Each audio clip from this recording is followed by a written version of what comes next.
नमस्कार।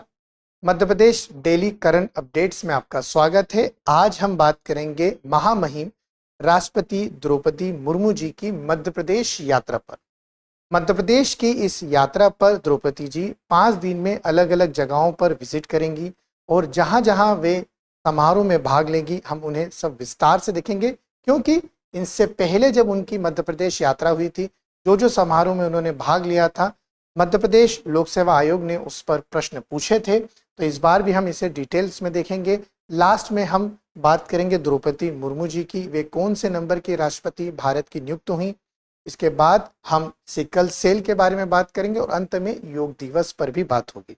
तो अंत तक इस वीडियो को जरूर देखिएगा। आइए बात करते हैं। मध्य प्रदेश दौरे पर हैं, 5 दिवसीय दौरा रहेगा राष्ट्रपति द्रौपदी मुर्मू जी का, और इस दौरान वह महामहिम जी शुरुआत करते हैं 18 जून से 22 जून तक मध्य प्रदेश में रहेंगी। 18 जून को इंदौर आगमन होगा, दिल्ली से इंदौर आगमन, फिर हेलीकॉप्टर से बैतूल की यात्रा की जाएगी, जहां बैतूल में वह ब्रह्म कुमारी संस्थान के कार्यक्रम में भाग लेंगी। इसके बाद वे 18 जून को ओमकारेश्वर दर्शन करती हैं और ओमकारेश्वर दर्शन के दौरान महामहिम जी ने ओमकार जी और ममलेश्वर जी दोनों के दर्शन करें, वहां पर भगवान शिव का आशीर्वाद प्राप्त करा और यहीं पर वे अगले दिन अर्थात 19 जून को ओमकारेश्वर में अंतर्राष्ट्रीय सिकल सेल एनीमिया दिवस समारोह में मुख्य अतिथि के तौर पर भाग लेंगे। हम इसे बाद में देखेंगे कि सिकल सेल क्या होता है और किस तरह का रोग होता है। इसके बाद 21 जून को वह अंतर्राष्ट्रीय योग दिवस में भाग लेंगी, जो जबलपुर में आयोजित होगा, और रानी दुर्गावती विश्वविद्यालय के 36वें दीक्षांत समारोह में भी वह मुख्य अतिथि के तौर पर भाग लेंगी। 22 जून को उनकी यात्रा का अंतिम चरण जो रहेगा वो ग्वालियर और कूनो की बात होगी। श्योपुर के कूनो राष्ट्रीय उद्यान में वह चीता संरक्षण क्षेत्र का दौरा करेंगी और यहाँ पर वहाँ की व्यवस्थाओं की जांच करेंगी। इसके बाद ग्वालियर से दिल्ली के लिए यात्रा के लिए रवाना हो जाएंगे। द्रौपदी मुर्मू जी की बात करें तो द्रौपदी मुर्मू जी उड़ीसा से इनका संबंध है। द्रौपदी महामहिम का हमारी, और शिक्षा भी उन्होंने उड़ीसा से ही प्राप्त करी, संथाल जनजाति की हैं और यह भारत की 15वीं राष्ट्रपति के रूप में नियुक्त हुई है।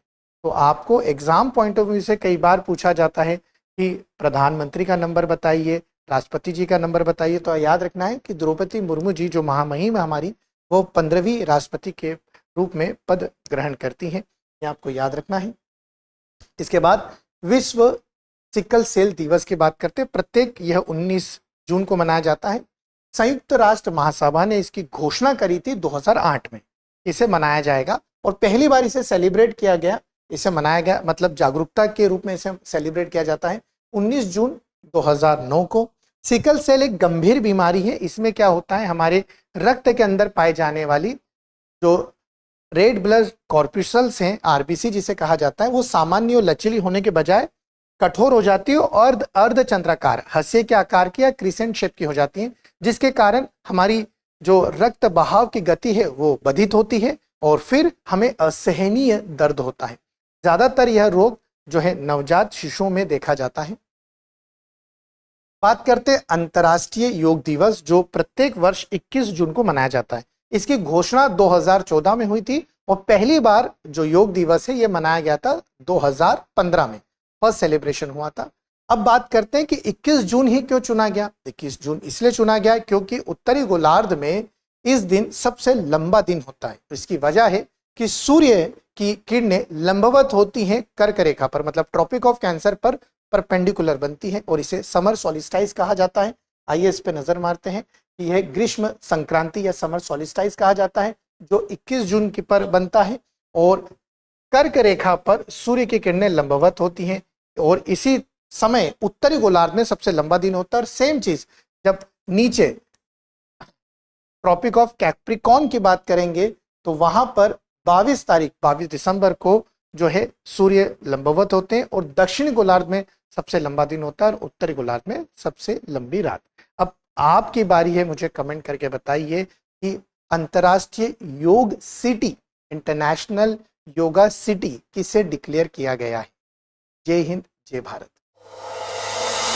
अब एग्जाम की तैयारी को और बेहतर करने के लिए हमारे चैनल को लाइक, शेयर और सब्सक्राइब करना ना भूलें।